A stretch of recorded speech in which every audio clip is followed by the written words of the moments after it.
주셔서 정말 감사드립니다. 같이 기도하시겠습니다.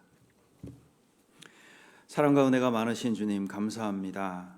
저희를 멸망 가운데 죄 가운데 버려두지 아니하시고 또한 말씀으로만 하지 아니하시고 이 땅에 친히 오셔서 그 모든 물과 피를 십자가에서 흘려주심으로 저희 죄를 영원히 맑게 씻어주시고 또한 지금껏 저희와 함께 하시며 은혜 베풀어 주시는 이 모든 하나님의 사랑과 은혜에 감사와 찬양을 드립니다. 주께서 허락하신 이 믿음의 걸음을 비록 연약하고 미련하지만 이 길을 계속 걷고 있습니다. 이 모든 걸음과 행보 가운데 주님의 은혜와 사랑이 넘치도록 주님 역사해 주시고 우리 각자의 삶을 주님의 거룩한 뜻과 계획 가운데 넣어두시고 끝까지 그 모든 것을 이루어 주시기를 부탁드립니다. 머지않아 오실 주님 앞에서 부끄럽지 않도록 주님 우리 각자를 붙들어 주시고 우리 가운데 어떠한 악한 것이나 주님을 슬프게 하는 일들이 없도록 우리 교회를 사용하시고 깨끗게 해주시기를 부탁드립니다.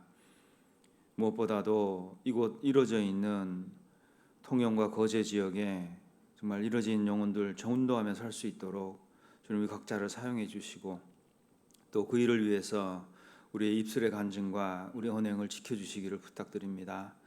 이루어진 영혼들 불쌍히 여기는 마음을 허락해 주시고 또한 마땅히 어떤 삶의 모습을 보이며 어떤 증거를 해야 되는지를 알게 하시고 또 저희를 준비해 주시옵소서.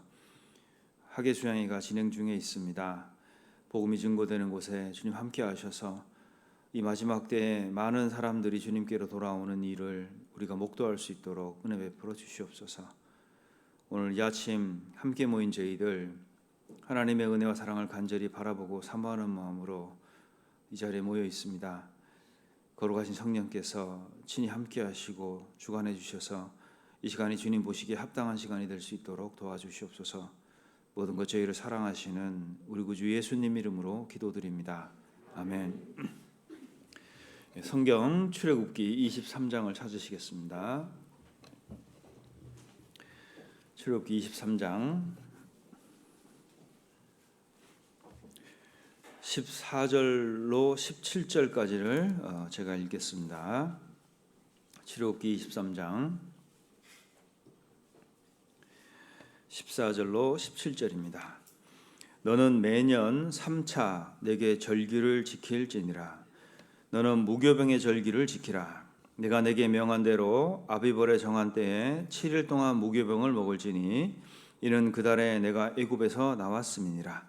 빈손으로 내게 보이지 말지니라. 맥추절을 지키라. 이는 내가 수고하여 밭에 뿌린 것의 첫 열매를 거둠이니라. 수장절을 지키라. 이는 내가 수고하여 이룬 것을 연종의 밭에서부터 거두어 저장함이니라.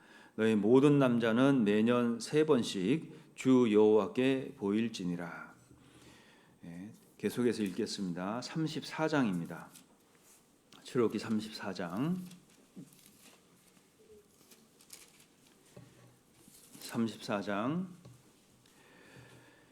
22절부터 24절까지를 읽겠습니다. 77절 곧 맥추의 초실절을 지키고 가을에는 수장절을 지키라. 너희 모든 남자는 매년 3번씩 주 여호와 이스라엘의 하나님 앞에 보일지라. 내가 열방을 내 앞에서 쫓아내고 내 지경을 넓히리니 내가 매년 3번씩 여호와 너희 하나님께 보이러 올 때에 아무 사람도 내 땅을 탐내어 엿보지 못하리라.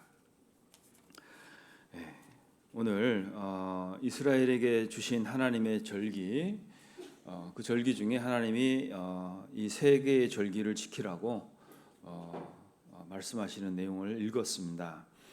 1년에 3번씩 이스라엘은 예루살렘에 모였어요. 그러니까 하나님이 우리에게 원하시는 건 모이는 겁니다. 사단이 하는 것은 흩트는 일이에요. 그래서 모이기는 힘써야 되는데 흩트는 건 그냥 막 흩어질 수 있어요. 아주 쉽습니다. 그러니까 그리스도인은 모이기를 힘써야 돼요. 왜 힘쓰라고 하셨냐면 그냥 모이라고 하신 것이 아니라 우리가 힘을 쓰지 않으면 모이기가 좀 어렵습니다. 우리 본성도 협조가 되지 않고 그리고 이것을 흩트는 사탄 마귀의 세력이 있습니다. 사단은 잘 알아요. 우리가 모이면 어떤 일을 할지. 흩어놓으면 우리는 아무것도 아닌 것도 잘 알고 있습니다. 그래서 연합하여 동거하라고 그랬어요. 그러니까 연합되어 있는 사람들이 동거하는 건 아무 문제가 없습니다. 연합이 안 돼 있는데 동거하는 모습도 슬프지만 있어요. 그래서 연합하여 동거하는 것에 복을 명하셨는데 그게 영생입니다. 그래서 우리는 모이는 것도 중요하지만 함께 연합되어 있는 것, 이것을 하나님이 원하십니다. 금방 확인해 볼 수 있겠죠? 내가 연합되어 있는 건지 아니면 그냥 동거의 모양만 있는 건지. 연합되어 있는 건 가족이고요. 동거의 모양만 있으면 하숙생입니다. 계약 끝나면 다 떠나겠죠. 우리는 연합되어 있는 가족이라는 것을 하나님이 염두에 두시고 거기에 복을 명하셨습니다. 우리가 이제 2차 수양회를 무사히 잘 마쳤습니다. 수양회 때 봉사하시고 그 전도하시느라고 고생 많으셨어요. 모여 보면 알아요. 얼핏 보면 잘 모르는데 주일날만 봐서는 잘 몰라요. 근데 모여서 같이 일해 보면 압니다. 우리 각자에 대한 깊이 있는 이해가 생기기도 하고 그리고 또한 내가 이런 사람이었구나라는 것도 드러나게 돼 있죠. 그래서 교회는 힘들고 어려운 일을 반드시 해봐야 돼요. 그래서 같이 어렵고 힘들고 땀 흘리고 정말 육신이 다 올라오는 상황, 이런 상황들을 겪어봐야 교회의 구성원들이 어떻다 그걸 제대로 보게 되는 겁니다. 그래서 수양회가 우리에게 주는 유익이 참 많다 이렇게 얘기할 수 있습니다. 방금 읽은 이 세 개의 절기, 하나님께서 이스라엘을 예루살렘으로 1년에 3번 이렇게 불러 모으셨습니다. 모으시는 이유가 뭘까요? 출석 체크하려고 모으시는 건 아니죠. 이스라엘은 1년에 3번 이렇게 모임으로 인해서 하나님의 선택된 민족이라는 자부심을 갖고 그리고 이스라엘 전역에 흩어서 살았지 않습니까? 그러다 보니까 다양한 삶의 형태가 있고 또 그로 인한 삶의 생각의 상태 또 각자가 처해 있는 환경에서 하고 있는 어떤 삶의 모양들이 다 달랐어요. 그런데 이스라엘의 예루살렘에 모였을 때 그 하나님에 대한 정체성을 회복하고 그리고 우리가 어떤 사람이냐 그것을 하나님 앞에서 이렇게 확인하게 되는 그런 시간들을 가졌던 겁니다. 이 세상에서 그리스도인이 하는 일은 딱 두 가지로 정리할 수 있어요. 하나는 예수님이 말씀하셨습니다. 가이사의 것은 가이사에게 드리고 하나님의 것은 하나님께 드리라. 우리는 그거 두 가지 하고 있습니다. 자, 가이사의 것은 가이사에게 드리는 게 뭘까요? 국민의 4대 의무가 그거죠. 뭐가 있죠? 교육의 의무, 국방의 의무, 납세의 의무, 또 근로의 의무. 5공화국 이외에는 여기 2개가 더해져 있어요. 그러니까 한 6개 정도 되는데 이거는 가이사의 것을 가이사에게 드리는 일을 하고 있는 겁니다. 우리가 세금 다 내시죠? 예. 그리고 근로도 하시고 군대 다 갔다 오셨잖아요, 그죠? 안 갔다 오신 분들 손 들어보세요. 예, 다들 우리가 가이사의 것을 가이사에게 드리고 살아요. 또 하나는 뭐죠? 하나님의 것을 하나님께 드리는 것. 그걸 우리가 지금 하고 있는 겁니다. 그래서 마가복음 16장 15절에 보면 예수님이 이런 말씀하시죠. 너희는 온 천하에 다니며 만민에게 복음을 전하라 그랬어요. 온 천하에 다니며, 온 천하가 우리의 사역지입니다. 그리고 대상은 만민이에요. 내가 원하는 사람, 마음에 드는 사람 골라서 전하는 게 아니고요. 그러니까 만민에게 전하는 겁니다. 그래서 만민에게 전해 보세요. 의외로 구원받을 사람이 주변에 많다는 걸 알게 됩니다.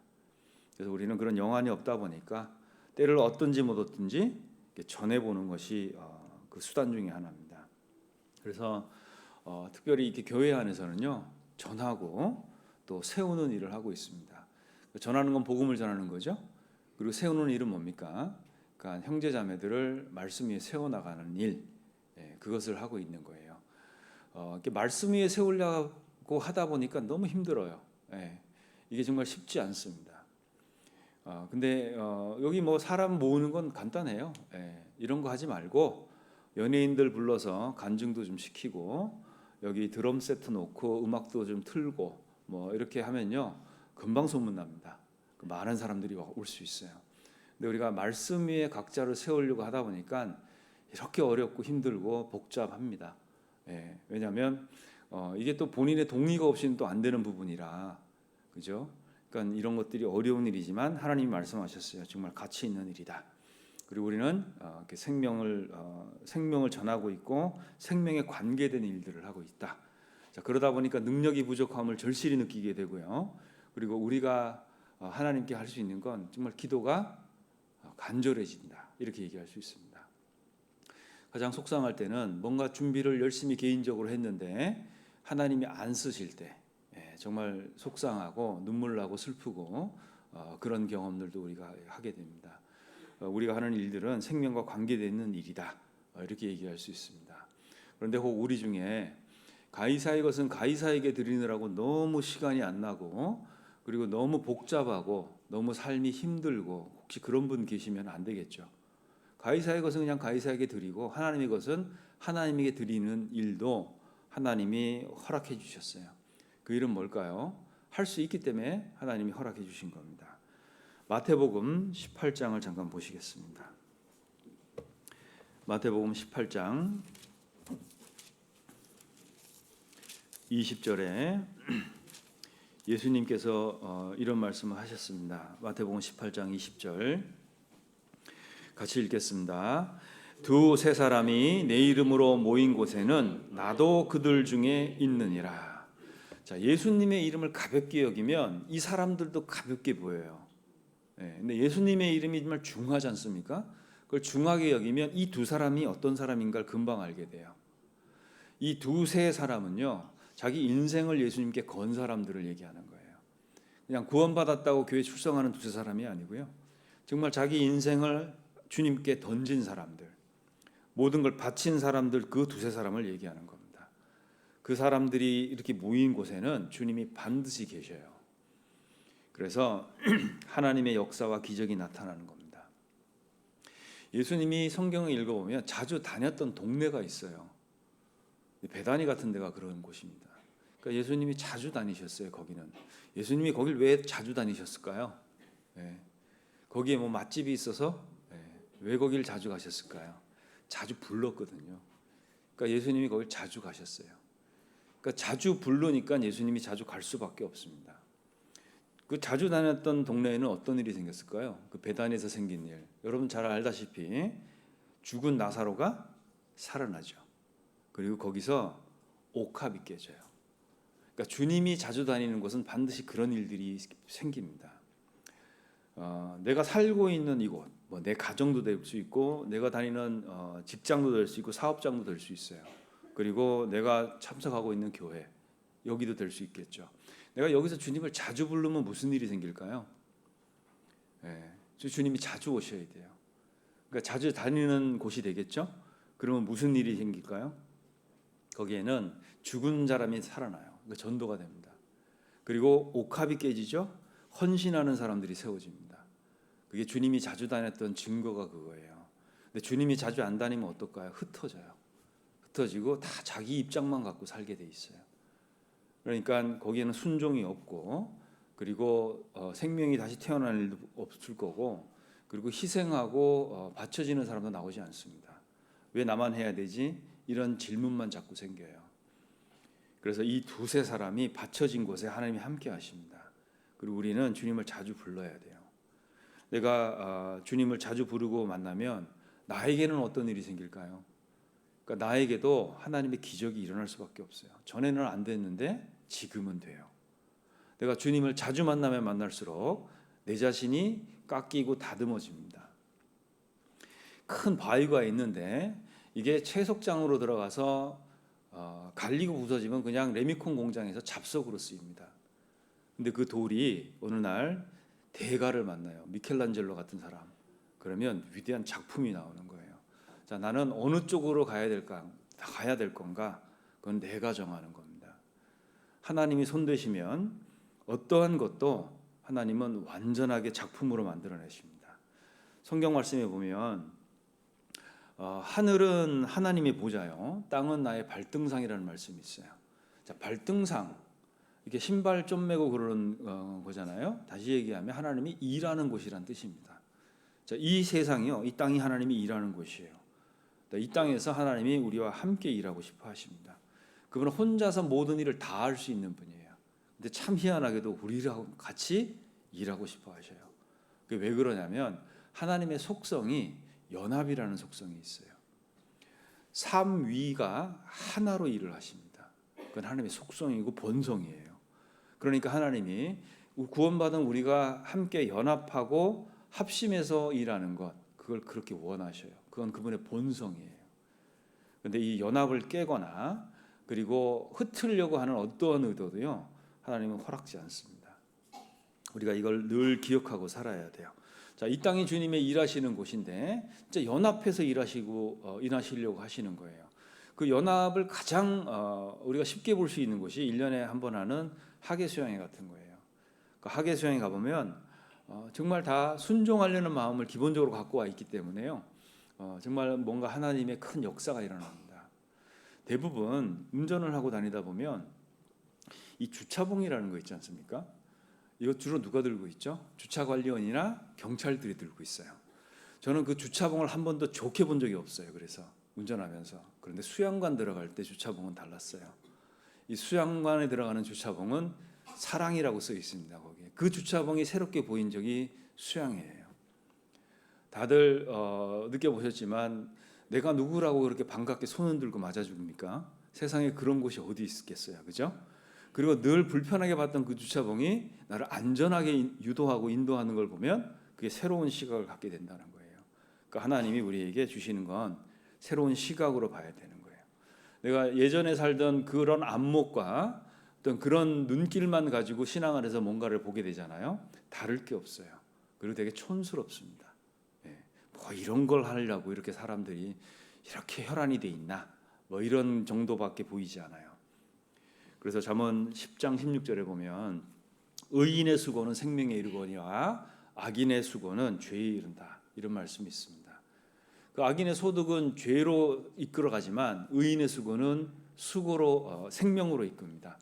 그것이 가장 크게 나타나는 곳이 수양회고요. 그리고 크고 작게 우리가 또 교회 안에서 주일 모임을 하거나 집회를 할 때 우리가 그런 것들을 또 개인적으로 경험하게 되는 겁니다. 수양회 가면 좋은 게 전도도 하지만 이게 전도를 뭐 매년 하시는 분도 계셔요.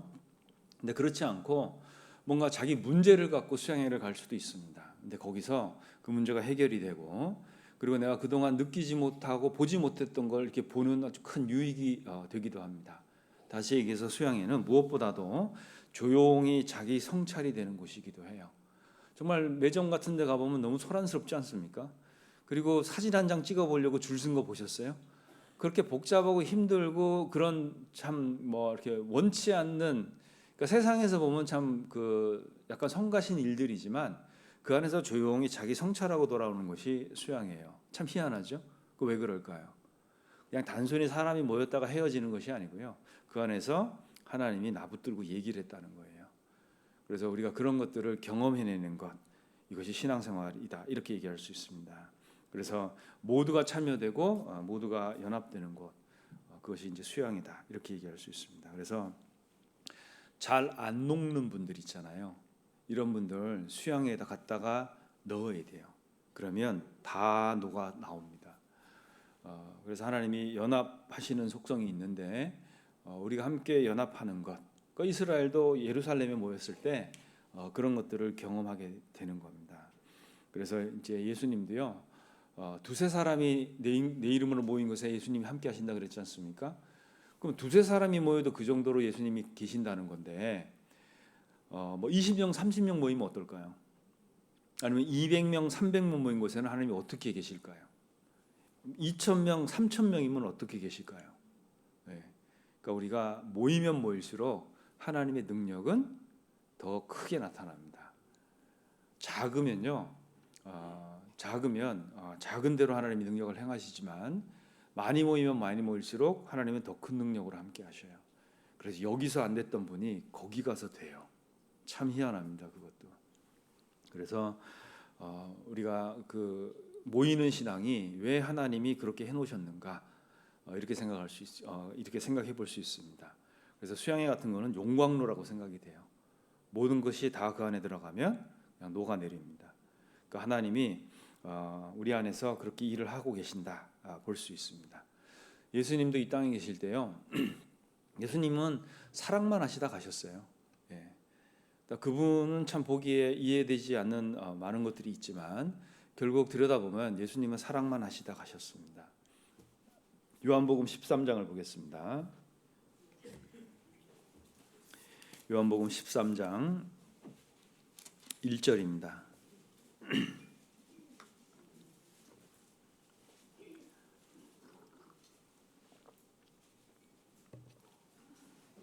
(13장 1절) 유월절 전에 예수께서 자기가 세상을 떠나 아버지께로 돌아가실 때가 이른 줄 아시고 세상에 있는 자기 사람들을 사랑하시되 끝까지 사랑하시니라.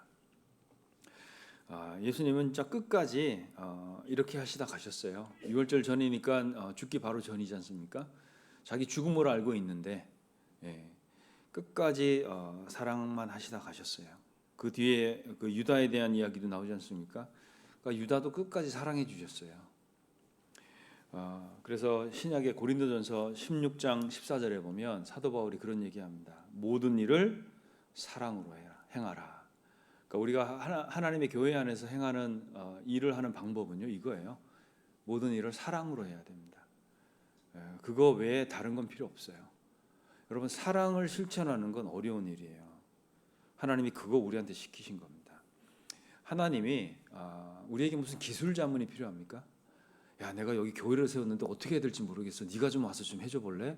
하나님이 이렇게 얘기하시겠어요? 우리가 이제 이런 걸 해야 되는데 교회 안에서 너 아니면 안 돼. 네가 좀 해줘라. 하나님이 이렇게 하시겠습니까? 그런 건 다 그 하나님께서는요. 그런 건 다 하나님이 하실 수 있는 일들이에요. 근데 하나님은 우리 보고 사랑으로 모든 일을 행하라라고 얘기하셨어요. 자, 내가 사랑으로 일을 하면 사랑이 나한테 많아질까요? 다른 사람에게 많아질까요? 안 해보셔서 몰라요. 누구를 사랑해 보세요. 사랑이 나한테 많아집니다. 그죠? 내가 뭘 받으려고 이렇게 기대하고 교회 오잖아요. 그러면 이거 언제 주나 계속 눈치 보면서 기다려요. 그리고 남 받아가는데 내가 못 받으면 상처받습니다. 맞습니까? 근데 내가 사랑을 뭘 주려고 한번 해보세요. 그 때와 장소는 내가 정해요. 아무 때나 할 수 있습니다. 내가 하나님은 그거 하라고 하는 거예요. 그러니까 받으려고 계속 기다리면요, 막 안 주면 섭섭하고 이번에 줄 줄 알았더니 주지도 않고 막 이런 섭섭함이 가득해져요. 근데 내가 주려고 해보세요. 그것 때 내가 정해요. 그리고 주는 양 내가 정합니다. 그러니까 언제든지 할 수 있어요. 그건. 그러니까 하나님이 그거 하라고 하신 겁니다. 그러니까 사랑의 관계. 그러니까 하나님과 우리 사이에는 딴 게 없어요. 관계밖에 없습니다. 하나님은 그걸 만드신 거예요. 자, 우리는 아담이 범죄한 이후로 계속 흩어지고 있죠.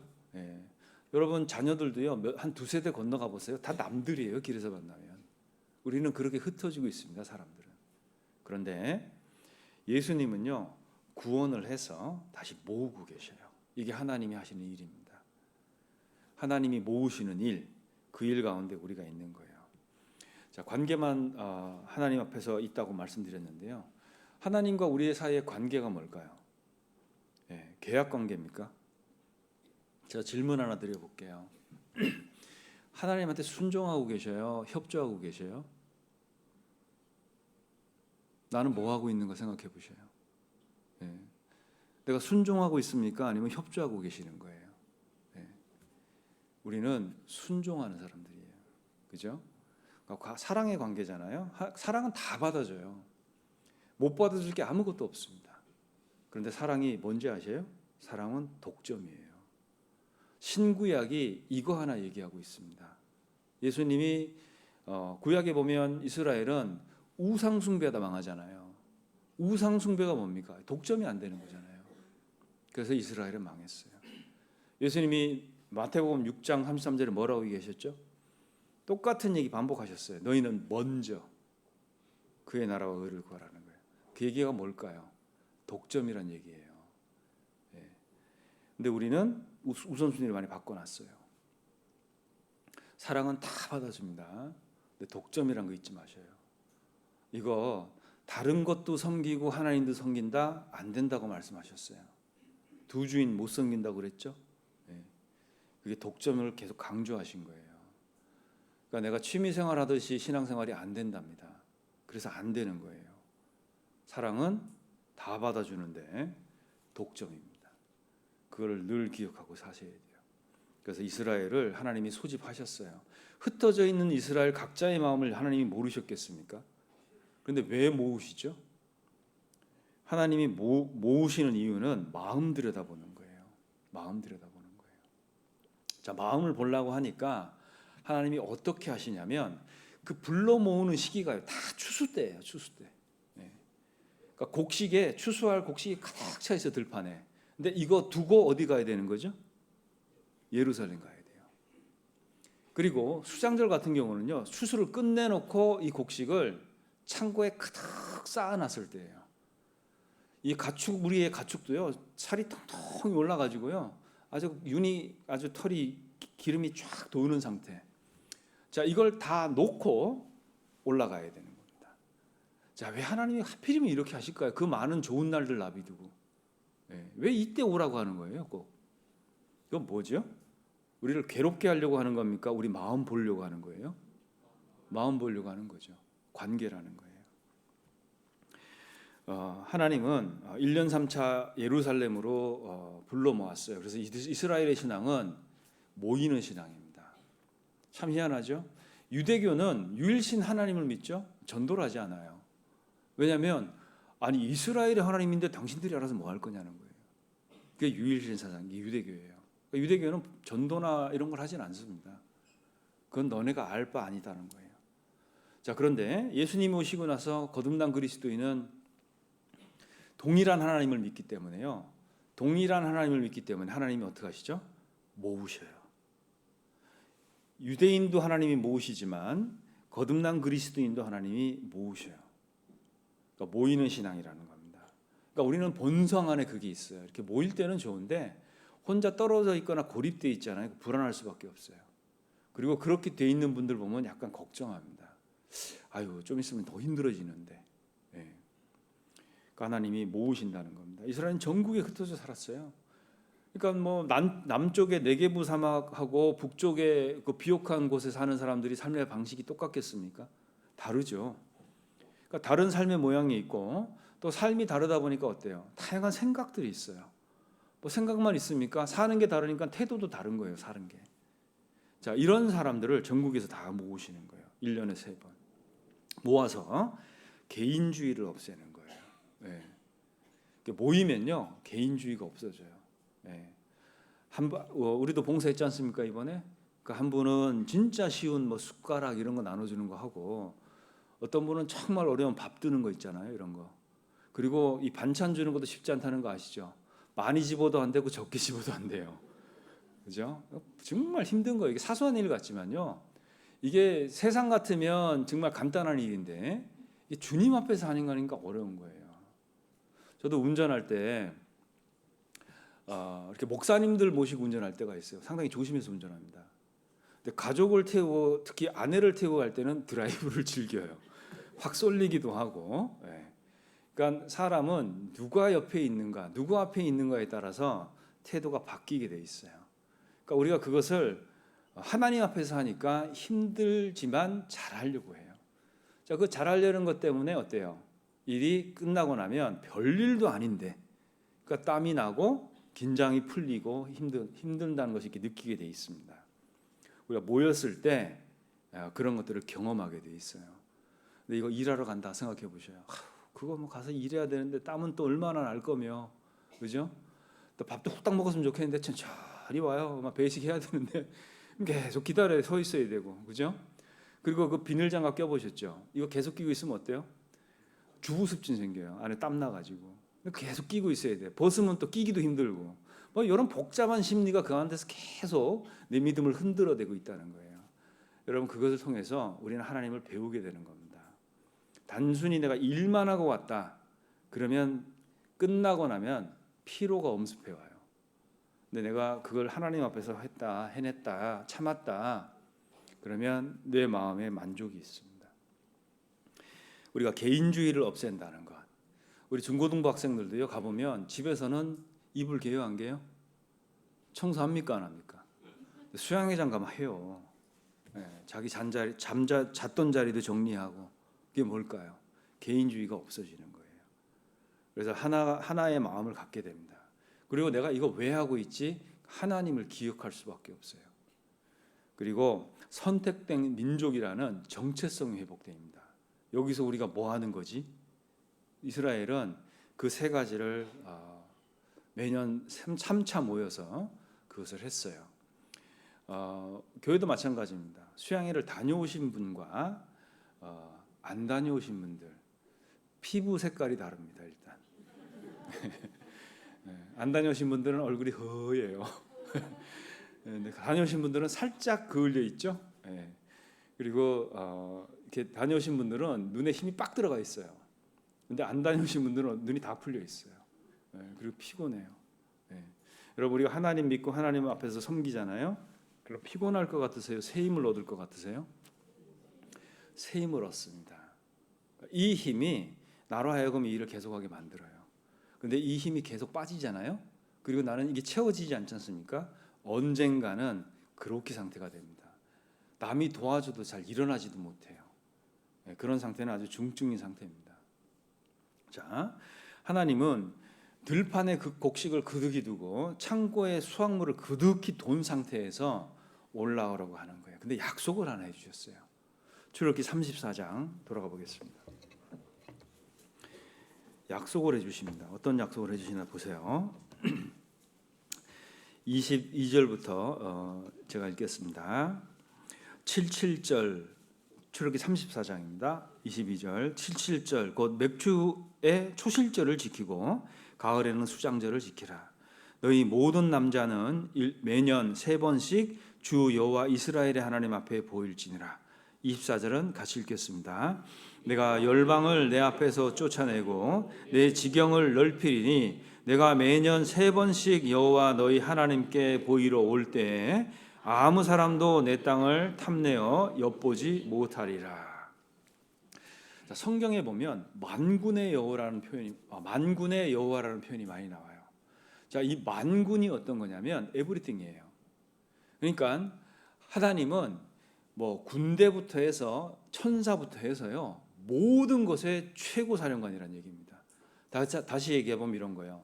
하나님이 말씀하시면 천지가 일제히 서느니라. 이게 만군의 여호와라는 거예요. 자, 이분이 보이잖아요. 그러면 다 두고 가도 문제 없어요. 안 보이면 어때요? 이거 누가 할 거냐는 거예요. 그죠? 왜 의인이 믿음 갖고 살아야 되냐면 믿음이 없으면 이거 안 됩니다. 구원 막 받았다고요? 이게 되냐고요? 안 된다고요. 믿음 갖고 살아야 되는 이유가 그거예요. 하나님 앞에 보이라 그랬잖아요. 이거 다 두고. 근데 하나님이 안 보여. 그냥 가득 찬 들판밖에 없어요. 저 추수해야 되는데 이거밖에 생각이 안 납니다. 근데 하나님이 말씀하셨듯이 3번 여호와께 보이러 올 때에 아무도 내 땅을 탐내어 엿보지 못하겠다. 하겠다. 하나님이 보이잖아요. 그러면 알아서 해주세요. 그리고 가요. 그게 믿음이에요. 하나님은 이스라엘이 그걸 요구하셨어요. 자, 두고 가면 뭐예요? 믿는 거예요. 안 믿으면 못 갑니다. 특히 수장절 같은 경우는 그 창고나 우리의 자기가 1년 노동한 것들이 다 들어있는 거예요. 그리고 아내와 자식들도 있습니다. 이거 저기 들어와서 싹 털어가죠? 불안해서 살 수가 없어요. 이거 내가 어떻게 해야 되지? 대책 세워야 되죠. 거기에 매여서 일평생 허송세월하는 분들도 많아요. 믿음이 없는 거죠. 하나님은 우리에게 이 믿음을 갖고 살도록 도와주셨습니다. 해주셨어요. 그리고 그런 이야기들을 성경에 가득 써놓으셨어요. 하나님 앞에 나왔을 때 결국 그들이 듣기만 했던 하나님 직접 보게 된다는 겁니다. 이게 체험이에요. 체험. 내가 구원받고 지금까지 신앙생활 하는데요, 하나님을 체험한 적이 없어요. 누구를 전도를 한 적도 없고, 그렇다고 뭐 믿음대로 살아서 어떤 것을 이룬 적도 없고 그냥 다 아는 이야기만 갖고 있습니다. 이거는 나를 믿음의 사람으로 만들지 못해요. 우리가 모였을 때 하나님과 함께한 다양한 체험을 나누고 경험하는 겁니다. 그게 간증이고 모임이죠. 내가 요즘 직장 생활을 하면서 하나님을 어떻게 느꼈는지, 하나님이 나를 통해서 어떤 일을 하셨는지, 이게 간증이에요. 근데 직장 상사가 어떻고 그 사람들이 나를 어떻게 대하고 세상 경제가 어떻게 돌아가고 있고 회사가 지금 어렵고 힘들고 이 얘기 들으려고 우리가 모이는 건 아닙니다. 우리의 간증은 하나님 중심이에요. 하나님이 나와 함께 살아가는데 나하고 이야기가 없으면 안 되잖아요. 그 신앙은 체험하는 거예요. 그래서 내가 믿음 갖고 살잖아요. 집에서 출발해서 예루살렘 가는 그 길 내내가 신앙이에요. 체험입니다. 그리고 예루살렘에서 절기가 끝나고 집으로 돌아가는 내내 그 모든 과정이 신앙이고 체험인 거예요. 뭐 수양에 오가고 그 모든 과정도 신앙이 포함되어 있습니다. 그 수양의 일부예요. 우리가 듣는 거는요 쉽게 잊어버립니다. 그죠? 예. 오늘 시작할 때 찬송 몇 장 불렀는지 기억나세요? 그게 우리예요. 예. 듣는 거는요 쉽게 잊어버립니다. 근데 본 거는요 어느 정도 기억해내요. 그죠? 근데 내가 체험하잖아요. 내가 체험하는 건 다 이해해요. 내가 이해했다는 건 무슨 뜻일까요? 설명할 수 있다는 얘기예요. 내가 이해하지 못한 거 설명할 수 있습니까, 여러분? 안 되는 거예요. 신앙은 체험하는 거예요. 내가 힘든 체험이었던 즐거운 체험이었던 그 체험 속에 있어야 됩니다, 여러분들은. 하나님이 자녀를 만들어 놨는데 그냥 일상이 무의미하게 너무 지루해요. 예, 이거 하나님이 이렇게 하셨을까요? 그렇지 않습니다. 내가 하나님의 음성을 들을 수 있는 범주 밖에 나가 있어서 그래요. 그러니까 나한테는 아무 일도 안 생기는 겁니다. 여기 거듭난 그리스도인에게 주신 편지가 하나 있죠. 요한일서입니다. 요한일서 1장 1절을 보겠습니다. 요한일서 1장 1절. 거듭난 사람에게 주신 서신서죠. 요한일서를 읽어보면 거듭난 사람의 특징이 다 나와 있어요. 자, 1장 1절 같이 읽겠습니다. 태초부터 있는 생명의 말씀에 관하여는 우리가 들은 바요 눈으로 본 바요 주목하고 우리 손으로 만진 바라. 자, 여기 보면 이 생명의 말씀을 지금 우리는 대하고 있죠. 말씀에 관하여 우리가 들은 바요, 그다음에 눈으로 본 바요, 또 주목하여 손으로 만진 바라 그랬죠. 여러분은 어느 단계에 계셔요? 어느 단계에 계십니까? 그냥 듣고만 계셔요?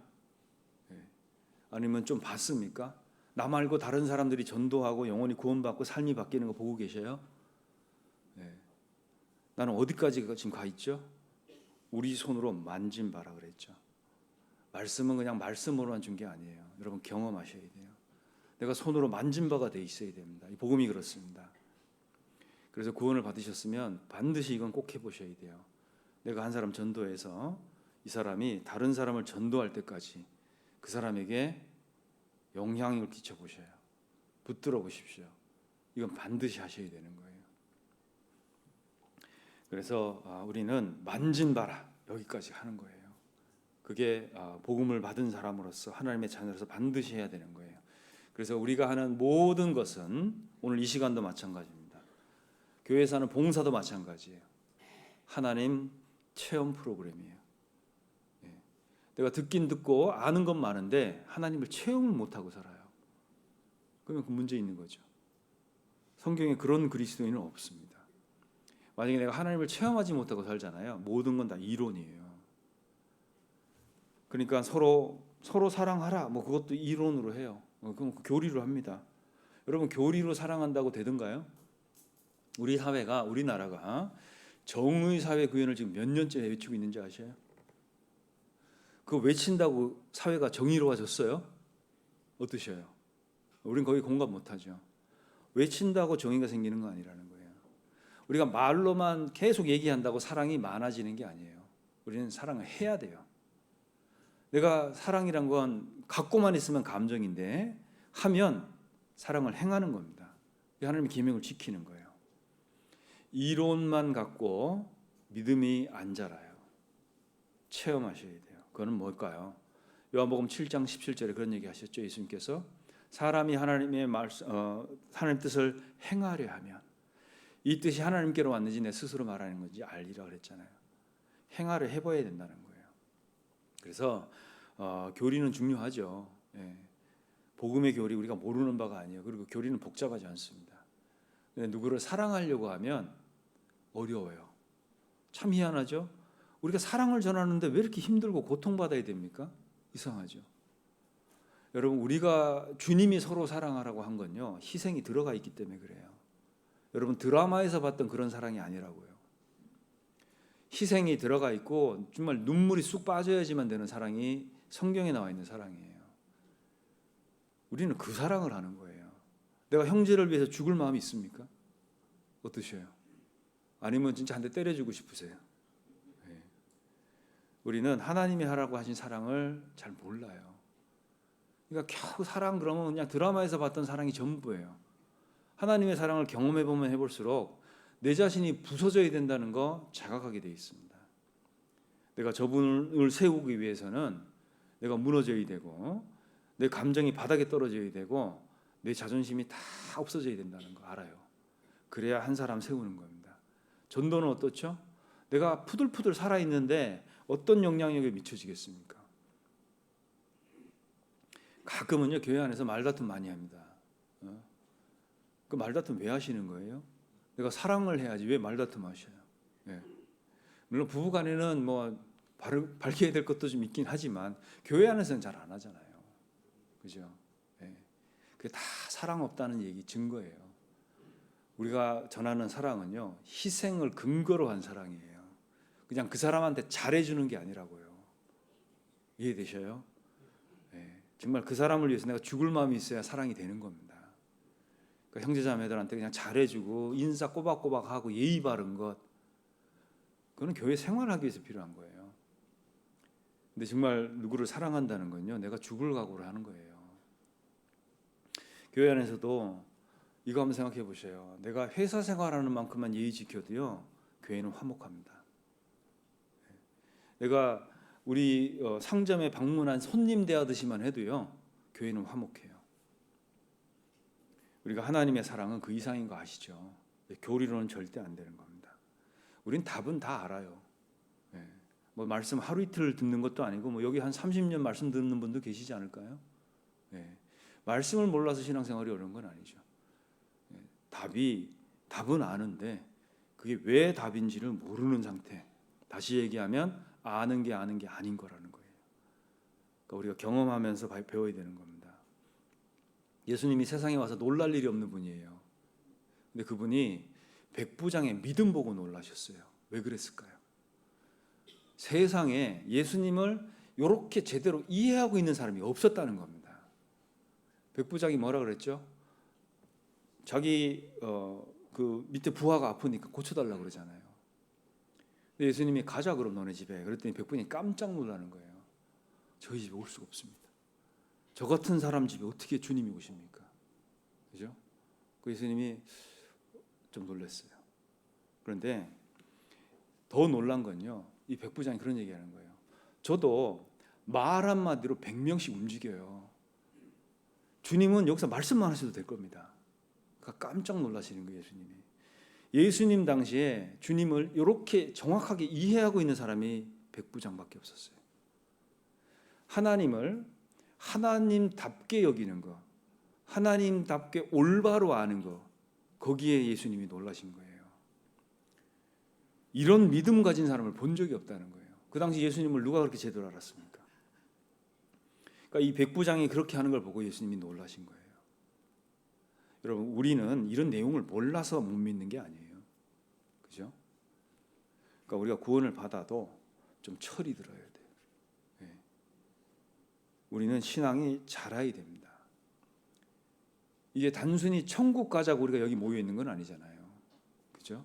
여러분, 천국은 이미 주어졌어요. 모든 죄는 다 처리됐습니다. 여러분 이제 영혼을 감당하셔야 돼요. 여러분 각자가 감당해야 될 영혼이 있다니까. 영혼. 시작도 없고 끝도 없는 삶. 그죠? 자, 이것을 내가 부활한 몸으로 받아서 들어가야 돼요. 우리는 이 문제가 있는 거예요. 성경은 다행히도 그 정보를 정확하게 주고 있어요. 우리는 이것을 여기서 해야 되는 겁니다. 세상에서 지은 죄, 세상에서 다 사함 받으셔야 돼요. 세상에 있을 때. 그리고 영혼을 그 짧은 시간 안에 우리는 준비하고 대비해야 되는 겁니다. 이런 말이 있어요. 유대인은 초리 많은 예수님을 믿지 않아서 망했다는 거예요. 맞습니까? 네. 근데 우리 시대의 그리스도인은 재리 많은 예수를 믿지 않아서 곤란을 겪을 것이다. 이런 얘기를 수백 년 전에 어떤 분이 했어요. 자, 주님 오실 날이 이렇게 많지는 않아요. 얼마나 남았을 것 같으세요? 이스라엘의 회복은 너무나 중요한 거예요. 왜냐하면 천년 왕국은 이스라엘 중심으로 만들어지는 왕국이에요. 자, 이스라엘이 회복했다는 얘기는 뭐냐면 지금 그거 준비 다 됐다는 얘기잖아요. 그죠? 이스라엘이 나라가 됐다는 얘기는 뭐냐면 천년 왕국 안에 이제 예수님의 통치가 준비됐다는 얘기입니다. 지금 이스라엘이 독립한 지 한 75년 지났어요. 우리는 그 짧은 막간의 시간을 지금 지내고 있는 거예요. 그 시간이 많지 않아요. 우리에게 우리의 날 계수함을 알게 하사 지혜의 마음을 얻게 하소서. 좀 세보세요. 뭘 세봐야 될까요? 내가 그동안 뭘 잘못 살았는지를 세보세요. 좀. 네. 이런 거 잘못하고 이런 거 잘못하고 많지 않습니까? 좀 세보십시오. 가만히 지나가면 안 돼요. 그리고 또 하나는 구원받고 나서 그동안 내가 받았던 은혜가 얼마나 되는지를 세보세요. 네. 좀 세보셔야 돼요. 돈만 세지 마시고 좀 이걸 세보셔요. 그리고 앞으로 얼마나 시간이 남았는가 이것도 좀 세보세요. 우리는 그런 것들 세봐야 돼요. 그래야 지혜의 마음이 생깁니다. 유교절은요, 무교절은 여기 무교절이라고 시작되지 않습니까? 이 무교절은 6월절하고 바로 붙어 있어요. 6월절 딱 지나면서 무교절로 들어가는 거예요. 그러니까 무교절을 지키라는 얘기는 뭘까요? 구원받고의 그리스도의 전승을 얘기합니다. 초실절은 첫 번 부활하신 첫 열매 되신 주님, 그죠? 그 수확기예요. 수장절은 수확을 저장하는 때예요. 그거 다 저장해놓고 처자식 다 두고 예루살렘 와서 텐트 치고 지내야 돼요. 네. 가서 텐트 치고 거기서 이제 지내야 되는 거예요. 이 추수절기 모임입니다. 다 들판에 그득한 곡식, 우리의 가축이 다 그득한데 다 두고 와야 되는 거예요. 근데 하나님이 보이면요, 이 말씀이 딱 믿어져요. 아무 사람도 내 땅을 탐내어 엿보지 못하리라. 괜찮아요. 자, 내가 믿으면 뭐 절기 지키는 건 아무 문제가 없죠. 그러니까 하나님이 돌봐주신다. 약속하셨습니다. 내가 지켜줄게. 내가 하는 건 한계가 있겠죠. 하나님이 지켜주신다는데 믿으면 감사해요. 안 믿으면 어떨까요? 피가 마르는 거예요. 이게. 나 하루 벌어 하루 먹고 사는데. 근데 믿으면 있잖아요. 유쾌한 휴가가 되는 거예요. 베드로전서 5장 7절에 기도 있죠. 너희 염려를 적당히 주님에게 맡기라 그랬어요. 뭐라 그랬죠? 다. 그죠? 너희 염려를 다 주께 맡겨버리라 그랬어요. 이는 저가 너희를 권고하심이라 그랬어요. 다 맡기래요. 다. 네. 뭐 적당히 일부만 맡기는 게 아니고요. 이거는 믿음의 눈으로 보면 이거를 횡재라고 하는 겁니다. 횡재. 사람이 염려 없이 못 살잖아요. 그죠? 근데 이걸 맡겨버리네. 이거 잘 들여다보면 횡재예요. 맡기면 안식하고 살아요. 다시 얘기하면 믿음은 동의어가 안식입니다. 여러분 왜 안식이 없고 마음이 괴롭죠? 안 믿으니까 그런 거예요. 그래서 성경에 안식년이 나와요. 안식년. 무슨 얘기냐면 레위기서 찾겠습니다. 레위기 25장. 안식일이 있고 안식년이 있죠. 6일간이라고 7일날 쉬라고 그러셨잖아요. 안식년은 뭘까요? 6년간이라고 7년째 아무것도 하지 말라는 거예요. 근데 잘 보세요. 사람 심리가 어떤 거냐면 6일 일하고 하루 쉬는 거 즐거워요. 맞죠? 근데 6년이라고 1년 쉬라고 해보셔요. 어떨까요? 1년을 어떻게 쉬지? 내가 벌은 게 없는데, 그죠? 이런 심리가 우리 안에 있다는 걸 이제 인지를 하셔야 돼요. 예를 들어 보면 내가 수입이 100만 원일 때 10만 원 그 11조 하는 거 쉽죠? 예. 10만 원 수입 11조 하는 건 쉽지 않아요. 쉬워요. 근데 1억이 월급이에요. 1000만 원 11조 하는 거 어려워집니다. 그죠? 내가 월급이 100억이에요. 그러면 11조 얼마예요? 10억 하는 거 어려워요. 어떤 분이 고민이 됐대요. 제가 신앙생활 열심히 했더니 하나님이 수익을 너무 주셨어요. 내가 10억씩 매달 벌고 있는데 1억 그거 헌금하는 게 너무 힘들더라고. 상담을 왔습니다. 그전에는 얼마 버셨는데요? 그전에는 100만 원 벌었어요.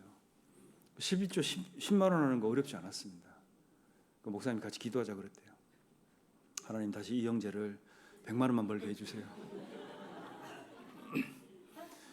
여러분, 그리스도인 수입은 어떻게 결정되는지 아세요? 여러분 월급은, 여러분 수입은 11조가 결정한다는 거 아셔야 돼요. 더 벌고 싶으셔요? 더 해보세요. 네. 여러분 수입은 그게 결정하는 겁니다. 우리는 거꾸로 생각하죠. 그죠? 자, 여기 보면 레위기 25장 4절입니다. 자, 제 7년에는 땅으로 쉬어 안식하게 할지니 여호와께 대한 안식이라. 너는 그 밭에 파종하거나 포도원을 다스리지 말며 너의 곡물에 스스로 난 것을 거두지 말고 다스리지 아니한 포도나무에 맺은 열매를 거두지 말라. 이는 땅의 안식년임이니라. 안식년의 소출은 너희의 먹을 것이니 너와 내 남종과 내 여종과 내 품꾼과 너와 함께 거하는 객과 내 육축과 내 땅에 있는 들짐승이 다 그 소산으로 식물을 삼을지니라. 유대인들은요 항상 이런 개념을 갖고 살아요. 내 지갑에 있는 돈의 일부는 남의 것이다, 이렇게 생각하고 삽니다. 그러니까 유대인들은요 자선 이런 거 정말 많이 해요. 왜? 내 지갑에 있는 돈이 다 내 게 아니라는 거예요. 그러니까 율법도 그걸 얘기하고 있습니다. 여기 보면 6년 동안 그 밭을 갈아서 먹어야 돼요. 근데 7년째는 1년 동안 경작을 하면 안 돼요. 자, 경작을 하지 않는데 소출이 맺혀요. 내가 손으로 돌보지 않는 것에 열매가 있다고 돼 있어요. 그러니까 내가 열심히 해서 열매를 맺게 한 것 같지만 이 열매 맺게 하는 건 누구시라는 얘기예요? 그러니까 하나님이 이렇게 하시는 거예요. 이게 안식년의 규례입니다. 그런데 이거 그대로 두란 얘기예요. 절대 손대지 말라는 거예요. 근데 우리는 어떻습니까? 내가 농사도 안 지었는데 막 뭐가 났어. 이건 뭐예요? 보너스, 그죠? 막 싹 걷어가 버리죠. 이게 뭐 추가 수입이 되는 거죠. 그런데 이 7년째 농사도 짓지 말라는 거예요. 안식년에는 그 밭에서 난 소출을 내가 소유권으로 주장할 수가 없어요. 내게 아니라는 거예요. 그러니까 1년간 그냥 밭을 놀려야 되는 거예요. 내가 소득을 올리고 있는 땅을 쉬게 해야 되는 겁니다. 그게 하나님의 뜻이에요. 아니 하나님이 일을 해야지 일하지 않은 자는 먹지도 말라 그랬는데 1년간 쉬라고 하는 것이 말이 되는 얘기예요. 이런 거예요.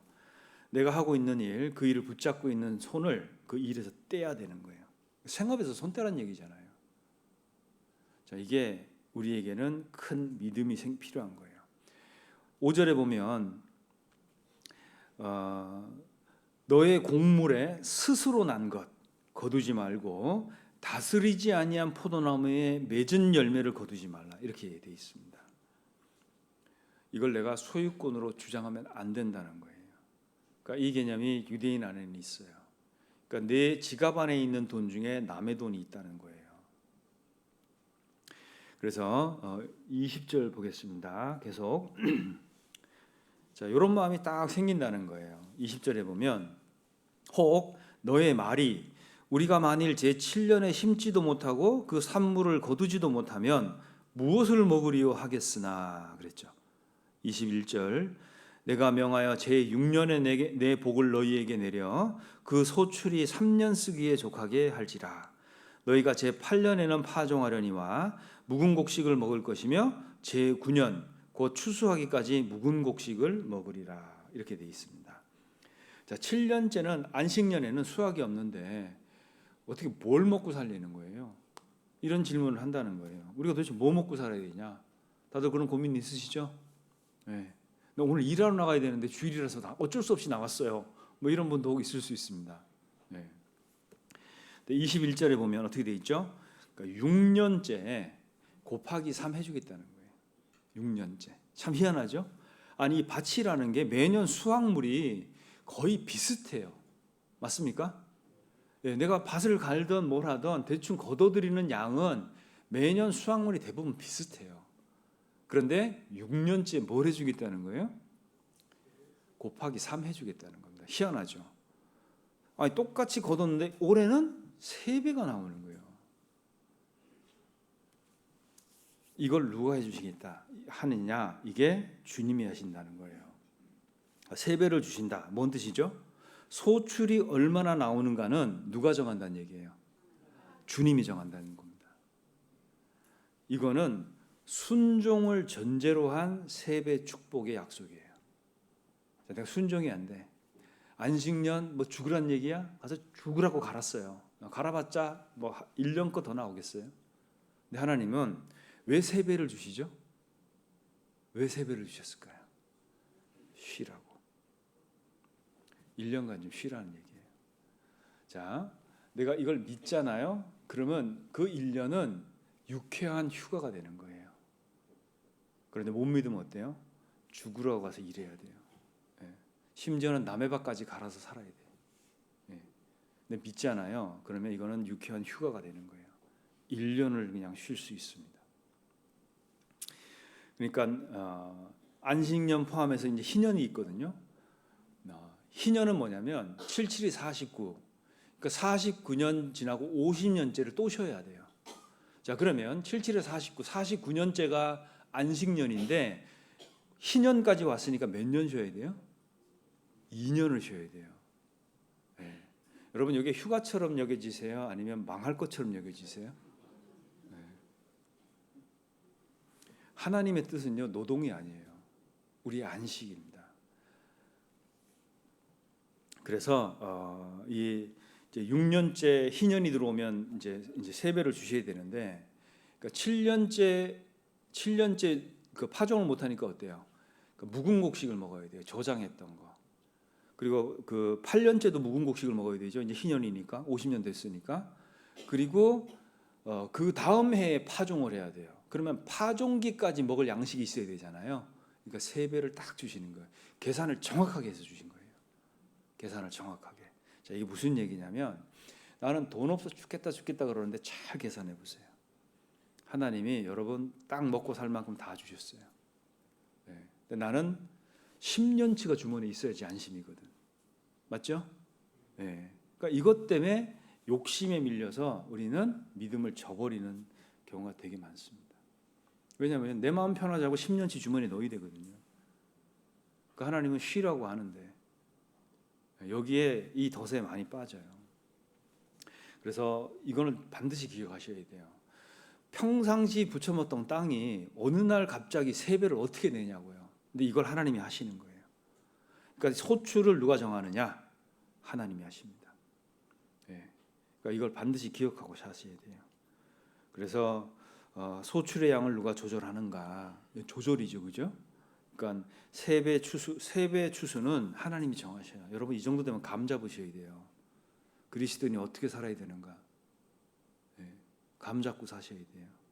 안 그러면 내 뼈가 갈려야 돼요.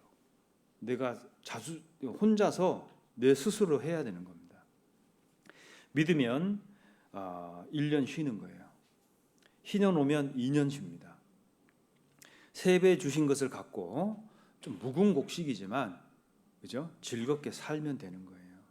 하나님은 우리에게 안식을 주십니다. 그래서요 우리 시대가 과잉 노동을 요구를 해요. 여러분 거기에 너무 휘말릴 필요도 없겠죠, 그죠? 그리스도인은 안 믿으면 있잖아요. 피가 말라요. 수입 없이 1년 지내야 돼. 희년 끼면 3년 살아야 돼요. 나는 망한 거예요, 이렇게 되면. 근데 믿음 갖고 살면 정말 즐거운 휴가 기간이 되는 겁니다. 그리고 이 희년이나 이 말씀은요, 희년은 새하늘과 새 땅의 모형이거든요. 이것은 이스라엘이 가나안 땅 들어가기 전에 주신 규례예요. 이스라엘은 그 땅이 어떤 땅인지 정보가 아무것도 없어요. 그런데 이 법을 광야에서 받습니다. 이건 내가 들어가서 적용해야 되는 부분인 거예요. 2장을 보시면 25장 2절 거기 이렇게 돼 있죠. 이 안식년의 규례를 시내산에서 모세가 받습니다. 2절 이스라엘 자손에게 고하여 이르라 너희는 내가 너희에게 주는 땅에 들어간 후에 그 땅으로 여호와 앞에 안식하게 하라 그랬죠. 아직 안 들어가 봤어요. 거기가 어떤지도 몰라요. 그런데 이 규례를 거기서 받는 거예요. 자, 8절 보시죠. 희년입니다. 너는 7 안식년을 계수할지니 이는 7년이 7번인즉 안식년 7번 동안 49년이라. 7월 10일은 속죄일이니 너는 나팔 소리를 내되 전국에서 나팔을 크게 불지며 제50년을 거룩하게 하여 전국 거민에게 자유를 공포하라. 이 해는 너희에게 희년이니 너희는 각각 그 기업으로 돌아가며 각각 그 가족에게로 돌아갈지며 그 50년은 너희의 희년이니 너희는 파종하지 말며 스스로 난 것을 거두지 말며 다스리지 아니한 포도를 거두지 말라. 이는 희년이니 너희에게 거룩함이니라. 너희가 밭의 소산을 먹으리라. 이렇게 되어 있습니다. 7 안식년이 지난 다음 해를 희년으로 정하셨어요. 그러니까 새하늘과 새 땅 영원한 천국의 모형인데 참 희한하게도 9절에 보면 갑자기 뭐가 나오죠? 속죄일이 나와요. 자, 이 희년은 무엇과 연관이 있냐면 속죄와 연관이 있습니다. 다시 얘기해서 구원 안 받은 사람한테는 아무 소용없는 이야기란 얘기예요. 예. 속죄일이니 나팔 불면서 이제 시작하거든요. 그러니까 이 희년은 연동되어 있는 절기예요. 갑자기 속죄일 나팔 나오잖아요. 속죄가 선행돼야 기쁨과 해방, 그 자유가 선포돼야지만 이것이 의미가 있는 겁니다. 그래서 이스라엘은요, 땅값, 그 다음에 노비 가격은 희년이 기준이 돼요. 왜냐하면 희년이 딱 되면 다 돌려줘야 돼요. 내게 아니에요. 그러니까 딱 그 기간 동안만 사용하도록 법을 정하신 거예요, 하나님이. 자, 우리는 소유권이 없어요. 그거 아셔야 됩니다. 소유권이 없어요. 지금 여러분이 어떤 걸 갖고 있든지 그건 여러분 소유가 아니에요. 단지 보유권이 있어요. 우리는 보유권. 내가 일정 기간, 뭐 예를 들어 보면 내 코에 숨이 붙어 있는 동안만큼 그거를 내가 보유할 수 있는 거예요. 자, 이걸 다른 표현으로 얘기해 볼게요. 주님이 오늘 오시잖아요. 그럼 여러분이 갖고 있는 모든 것의 가치는 제로가 됩니다. 맞습니까? 예, 그거 얘기하는 거예요. 다시 얘기해서 내 거라고 우부려 끼고 눈물 흘려가며 갈등 겪어가며 그렇게 살 일이 아니다, 그런 얘기예요.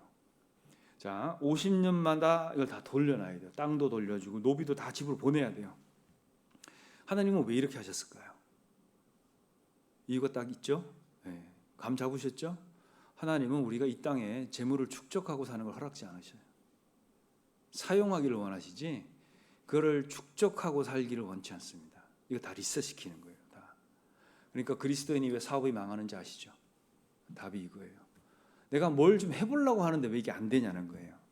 하나님이 내 탐욕에 제동을 거시는 거예요. 여러분 이거 반드시 걸립니다. 너무 힘쓰지 마셔요. 하나님이 이거 다 돌려놓으셔요. 희년이 되면 다 돌려줘야 돼요. 주님 오시잖아요. 내가 갖고 있는 것 가치 전부 제로예요. 우리나라 속담에 뭐 아끼다 뭐 된다는 말 있죠. 아끼다 땡 된다. 뭐예요 그게? 너무 크게 얘기하셨어요. 그 일이 생깁니다. 그래서 우리는 보유권이 있고 보유 기간이 있겠죠, 그죠? 이 기간 동안 이걸 사용해야 돼요. 내가 축적하려고 하니 갈등이 생기지 사용해 보십시오. 즐거운 거예요. 사용해 보니까 또 주시네. 받아서 쓰니까 얼마나 이게 재미있어요. 내 거 쓰려고 하니까 떨리죠. 옛날에 얼마 전에 트럼프가 가난한 사람 앞에 지폐 골랐잖아요. 그 뉴스에 나온 거 보셨어요? 그 미국의 대부호가 그 노숙자에게 돈 주는데 $100, $50 골랐어요.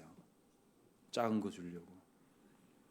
여러분 우리가 잘못하면 딱 그런 모양으로 삽니다. 다 받았는데 다 갖고 있는데 그렇게 할 수 있어요. 더군다나 내가 형제자매들한테 밥 사는 건 금방 하는데 하나님한테 너무 째째해요. 예. 그러니 하나님이 너무 더뎌. 예. 그거 우리가 다 환전해야 되는 거 아시죠?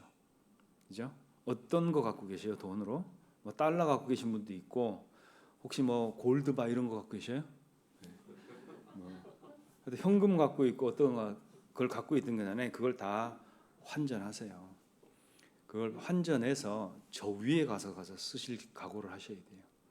예. 그래서 하나님이 나한테 먹고 살게 해줬으면 내가 그 이상의 것들을 추구하고 살아야 됩니다. 어떤 꿈이 있으세요? 이 땅에서 한번 잘 해보고 싶으셔요? 한번 뭐 크게 한번 해보고 싶으셔요? 여러분, 난 영원에서 살아야 된다니까요. 여기서 짧게 몇십 년 살다 가는 게 아니고요. 우리가 거기서 정말 잘 돼야 되는 거예요. 그죠? 거기서 정말 잘 돼야 되는 거예요. 하나님은 돈을 어떻게 정리하셨냐면 불의한 재물로 해놨습니다. 그게 왜 불의할까요? 인간이 만든 기준이거든. 그죠? 우리는 거기에서 일희일비하고 산다는 거예요. 그게 하나님 볼 때 정말 억장이 무너지는 소리입니다.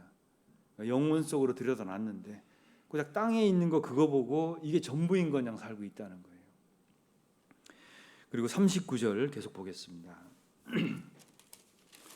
39절 내 동족이 비난하게 되어 내게 몸이 팔리거든 너는 그를 종으로 부리지 말고 품꾼이나 우고하는 자 같이 너와 함께 있게 하여 희년까지 너를 섬기게 하라.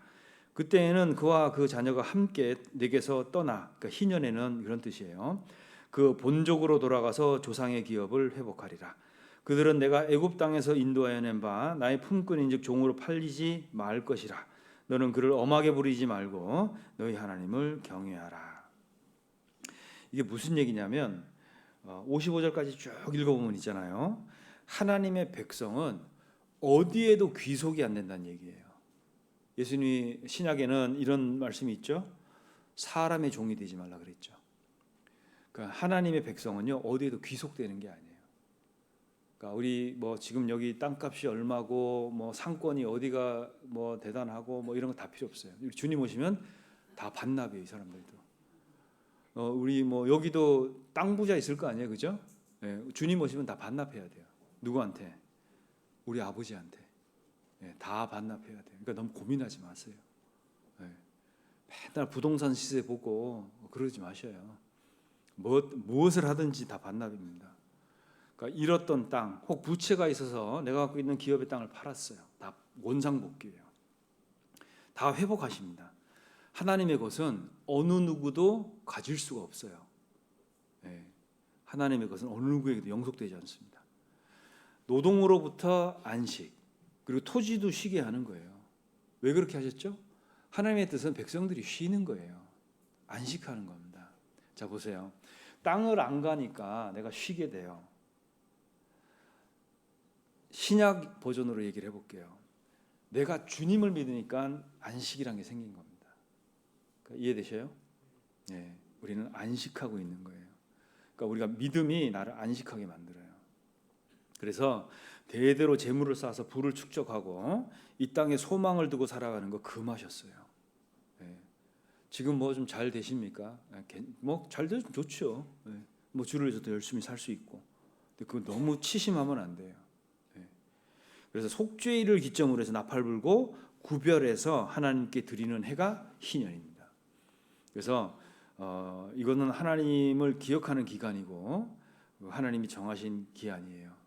그래서 우리가 하나님 뜻은 노동이 아니고 안식이다. 이걸 기억해 보면 정말 그 즐거운 삶이 믿음의 삶이에요. 그 믿음 갖고 살면 삶이 즐겁습니다. 우울하지가 않아요. 근데 믿음의 논리에서 떠나서 내가 이 세상에서 뭔가를 한번 해보고 한번 해보려고 해보셔요. 이 세상이 내 편일까요? 절대 그렇지 않아요. 이 세상이 원하는 건 딱 하나예요. 내가 망하는 겁니다. 세상은 그거 하나 원해요. 하나님은 나를 붙드시고 계시는 거예요. 그래서 우리가 토지 소산을 왜 경작하게 됐습니까? 죄로 인해서 그렇게 된 거예요. 그죠? 그 아담이 범죄하고 나서 토지 소산을 갈아서 땀을 흘려야 되지 않습니까? 그러니까 죄로 인해 갖고 하나님이 안식이 깨졌잖아요. 그러니까 주님이 지금까지 일하셔야 되는 거예요. 우리는 이미 안식이 들어와 있죠. 그래서 이 두 개의 안식년 있잖아요. 안식년하고 희년, 이게 뭘 얘기하느냐? 첫 번째, 땅의 소유는요 하나님께 있어요. 이 내 것이라고 할 게 있는 게 하나도 없다는 거 인정하셔야 돼요. 욥이 그걸 설명했죠. 하나님이 한번 툭 치니까요 다 털렸어요. 갖고 있는 건 병밖에 없었죠. 소유라고 할 게 아무것도 없어요.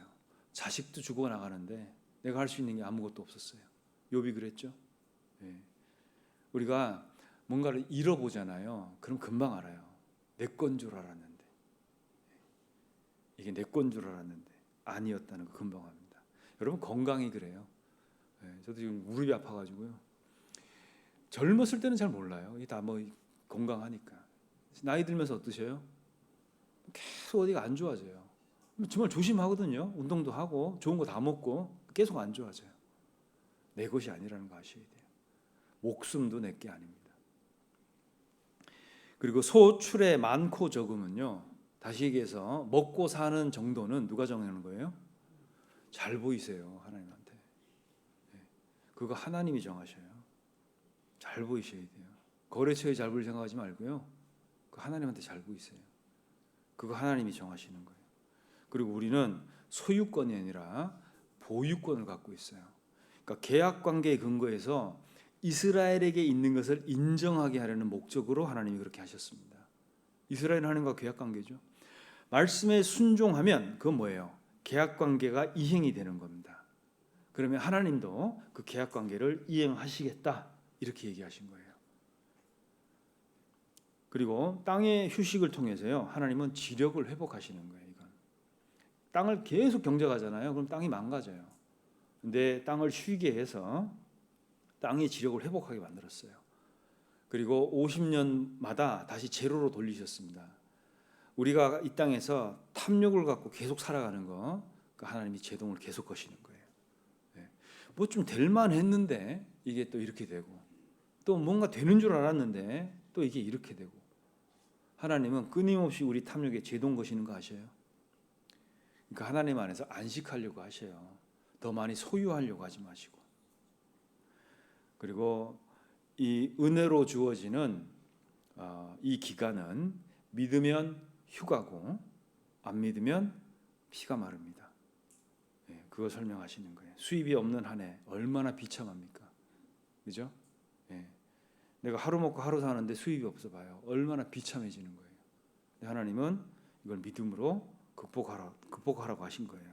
그래서 이 안식년하고 희년은요, 하나님의 백성들을 신앙을 길러줬습니다. 왜? 진짜로 그렇게 됐거든요. 시간이 지나면서. 그래서 하나님을 신뢰하고 의존하는 그 믿음을 길러준 거예요. 그리고 불러 모았죠. 시험하셨어요. 마음에 도대체 뭐가 있는지. 그래서 이것이 즐거운 여가가 되기 위해서 필요한 것 뭘까요? 그렇죠. 믿음이에요. 그러니까 의인이 믿음 갖고 살아야 되는 이유가 분명하죠. 우리가 알다시피 세상살이 헛되잖아요. 전도서는 헛되고 헛되니 모든 것이 헛되다 그랬죠. 그게 전도서의 주제가 아니에요. 세상 해 아래서 사는 거 다 헛된데 하나님하고 살면 살만하다. 그게 전도서 주제입니다. 그러니까 하나님하고 살면 여기도 살만한 거예요. 그러니까 육체는 힘들고 어렵지만 하나님하고 같이 살면 괜찮다. 그런 얘기입니다. 그래서 정말 우리가 진짜 구원을 받은 사람이라면 믿음 갖고 사는 거 해봐야 돼요. 하셔요. 가만히 있는다고 갑자기 사라지는 거 아닙니다. 뭘 해봐야 될 거 아니에요. 믿음으로 해보세요. 믿음으로. 믿음은 때때로 무모해요. 이성은 항상 내 믿음의 발목을 잡아요. 머리는 신앙 아래 두는 거예요. 맞습니까? 예. 내가 막 머리가 너무 잘 돌아가. 유다같이 막 계산이 너무 빨라. 예. 유다같이 그 옥합 중고 가격 다 깨고 있어요.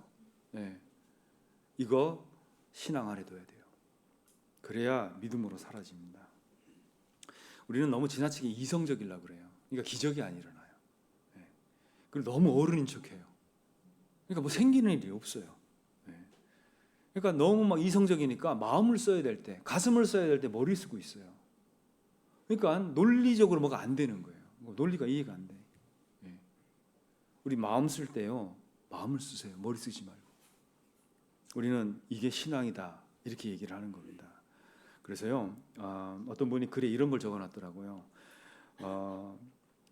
우리가 너무 이상적일 때, 그러니까 이성적일 때, 그리스도인이 이성적일 때 나타나는 증상들, 이런 글이 있더라고요. 너무 공감이 돼가지고 지금 적어왔는데, 너무 이성적일 때요, 첫 번째 나타나는 증상이 은혜 결핍으로 인한 우울증을 동반한 무기력증, 이런 게 있대요. 은혜 결핍 때문에. 그리고 감사 결핍으로 인한 허언 증세. 말이 막 혼나와요. 이렇게 뭔 얘기를 하는 것 같은데 뭔 얘기인지 모르겠어. 세 번째, 기적 결핍으로 생기는 하나님 손길 불감증. 하나님이 뭐 하는 게 아무것도 없어요. 그러니까 하나님이 없어 그냥 삶에. 네 번째, 기타 합병증.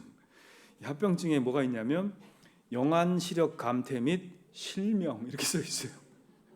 제가 이거 보고 진짜 공감이 되고 적어왔는데 뭐 우리 중에는 없겠습니다만은, 근데 진짜 공감이 됐어요. 이제 이런 일이 생길 것 같아. 여기 신명기 11장을 보시죠. 뒤로 넘기셔가지고.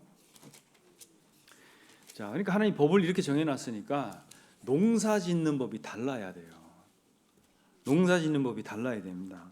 그러니까 법을 이렇게 정해놨으니 뭐 아무리 노력해도 50년은 죄로고, 그죠? 7년째는 쉬어야 되고, 뭐 이런 걸 할 수가 없어.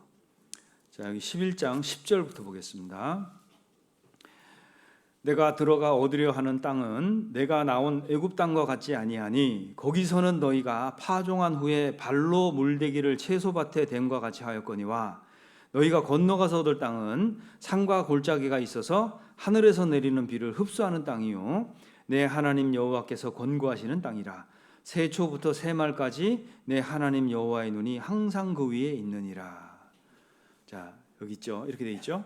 여러분, 정말 내가 살고 있는 집, 가정, 그리고 일터, 내가 밟고 있는, 디디고 서 있는 그곳이 정말 여기 이 말씀대로 내 하나님 여호와께서 권고하는 땅입니까? 어떻게 생각하세요?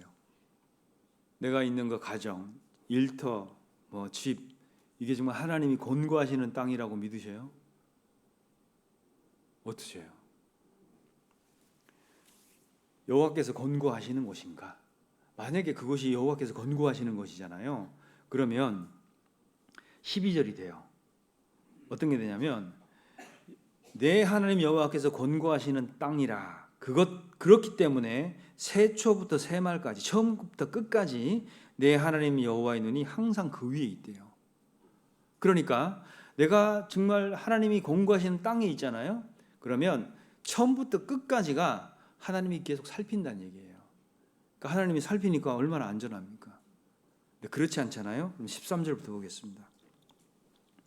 내가 오늘날 너희에게 명하는 나의 명령을 너희가 만일 청종하고 너희 하나님 여호와를 사랑하여 마음을 다하고 성품을 다하여 섬기면 여호와께서 너희 땅에 이른 비 늦은 비를 적당한 때에 내리시리니 너희가 곡식과 포도주와 기름을 얻을 것이요 또 육축을 위하여 들에 풀이 나게 하시리니 내가 먹고 배부를 것이라.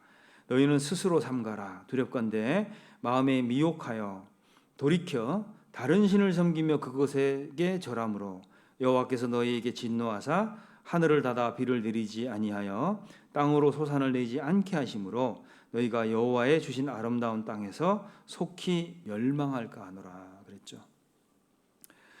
자, 얻을 것이요 먹고 배부를 것이라 약속이 주어졌죠. 그런데 슬프게도요. 그 17절 끝에 보면 이렇게 돼 있죠. 너희가 여호와의 주신 아름다운 땅에서 속히 멸망할까 하노라. 가장 슬픈 이야기가 이 얘기예요. 정말 하나님이 주셨는데, 그죠?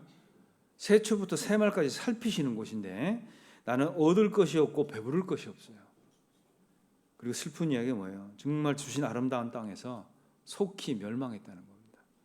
이 이야기가 구약의 대부분이에요. 그죠? 우리는 조심해야 돼요.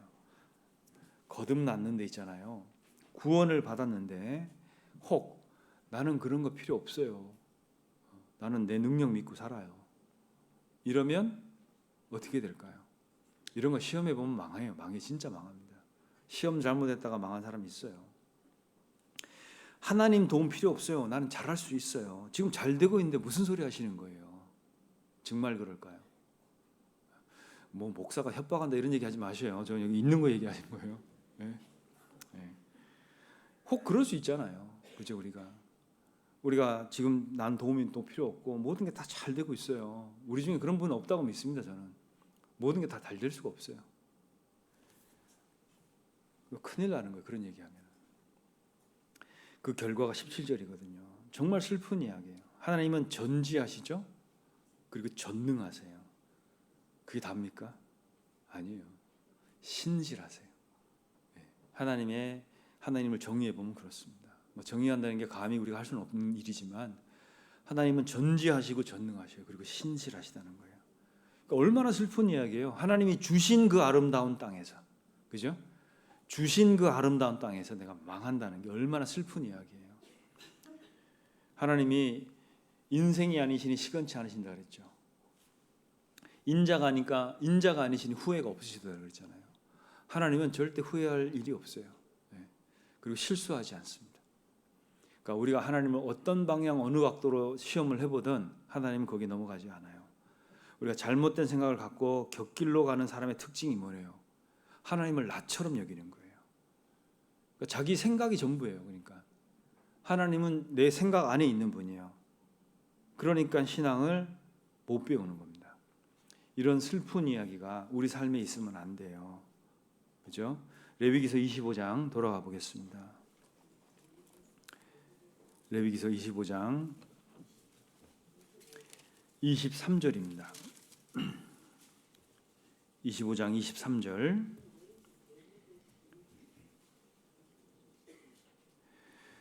같이 읽겠습니다.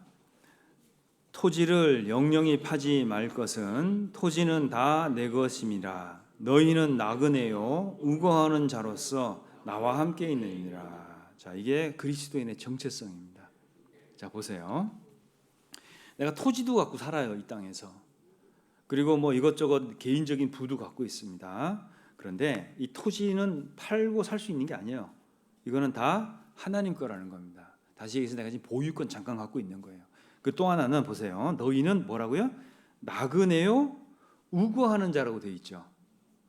우리는 다 나그네고 우거하는 자예요. 근데 누구랑 함께 있는 거예요? 하나님과 함께 있다고요.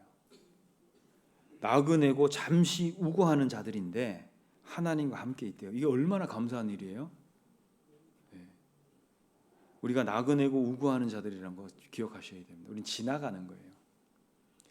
이 세대에, 이 시간대에 이런 모양으로 나는 지나가고 있는 거예요.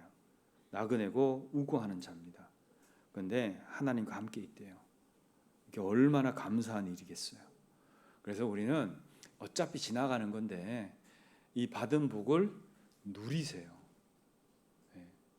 복을 받는 거하고요, 이걸 누리고 사는 건 다른 이야기예요. 복을 받은 사람은 뭐 진짜 복 받은 사람이죠. 근데 이걸 누리는 거는 믿음이 있어야 돼요. 맞습니까? 네. 누리려면 여러분 믿음이 있어야 돼요. 그래서 하나님이 왜 믿음 갖고 살라 그랬냐면 복을 다 줘놨는데 못 누려요. 뭐가 없어서? 믿음이 없어서. 그러니까 믿음은 우리로 하여금 이걸 누리게 만드는 거예요. 그래서 하나님이 우리에게 주시는 이 안식이 정말 가치 있어야 됩니다. 그리스도의 안에서는. 그래서 육신은 피곤하고 힘들어요. 수고하고 무거운 짐진 자들아 다 내게로 오라. 그리하면 너희 마음이 쉼을 얻으리니 이렇게 돼 있죠. 너희 몸이 쉰다고 안 하셨어요. 우리 마음은 안식이 있어요. 그 몸이 쉬는 게 아니지만 이 너희 마음이 쉼을 얻으리라 그랬습니다. 내가 오늘 하루 노동을 해도 집에 가면 처자식이 있고 애들 보면 쉼이 생기지 않습니까? 그죠? 네. 그와 동일하게 내가 세상에서 밭을 갖고 뭐 여러 가지 갈등도 겪고 오늘 하루를 살지만 내 마음 안에 정말 안식이 있다면, 주님 주신 약속이 크다면, 그죠? 다가오는 영원이 정말 크다면 내가 그 안에서 안식하고 살 수 있습니다. 내 처지와 상황 그건 중요한 게 아니에요. 난 이거 나그네고 우거하는 자로 지나가고 있는 거예요. 근데 다행히도 거기 하나님 함께 계신답니다. 그러니까 이게 그리스도인의 삶인 거예요. 그래서 복을 누리는 우리 교회 성도들 되셨으면 좋겠습니다. 기도하시겠습니다. 사랑과 은혜가 많으신 주님, 우리가 믿음으로 살아갈 수 있도록 우리에게 믿음을 주시고 또 그 모든 형편을 저희와 함께 하시며 함께 계신 주님께 진정 감사합니다. 우리가 믿음으로 승리하는 삶이 될 수 있도록 도와주시고 주님 안에 안식하며 주님께 영광 돌리는 그런 귀한 삶이 될 수 있도록 도와주시옵소서. 우리 나머지 남은 삶이 얼마나 될지는 알지 못하지만 그 모든 것을 주님께 의지하고 맡깁니다. 저희를 사랑하시는 우리 구주 예수님 이름으로 기도드립니다. 아멘. 찬송가 456장